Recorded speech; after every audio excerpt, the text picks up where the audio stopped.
asalaamu calaykum waraxmat ullaahi tacaala wabarakaatu dhammaan aqyaati tuubaan salaamay casharkan wuxuu ku saabsan yahay su-aalo nu soo weydiiyey ardayda ka mid a wuxuu dalbaday sidee ogaan karaa qofkii aniga subscribe janaalkii ku sameeyey iyo ani sidiisa baag ugu sameyn karaa marka daawasho wanaagsan.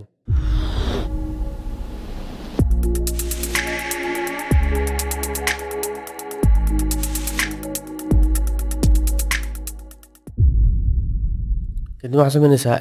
youtube-kaaga ayaad furaysaa login ayaad ku sameynaysaa kadibna waxaad tegaysaa creative studio ayaad ku dhufaysaa markaa magaca ku dhufatid kadibna inta ayaa imaanaysaa community ayaad ku dhufanaysaa kadib markaa ku dhufto waxaad tegaysaa meesha ku qoran tahay subscribe ayaad tegaysaa kadib markaa ku dhufatid waxaad ogaanaysaa inta qof ay subscribe kugu sameysay ayaad meeshaas ku ogaanaysaa iyo sidai usoo socdaan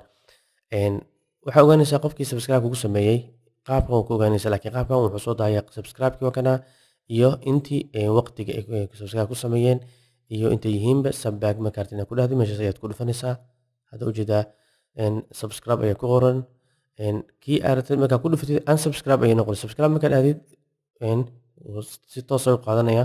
muuska markaa saartay hadda markaa tagno gmailkiina waxaad ogaanaysaa dadka inta ayaa ku ogaanaysaa waxaad furaysaa subscribe-ka lagu soo diray ayaad furaysaa qofkii haddii aad u baahan tahay inaad sabbaag ku sameysay kadibna magaciisa ayaad ku dhufanaysaa kadib gudaha markaa geshid youtube-kiisa ku furmo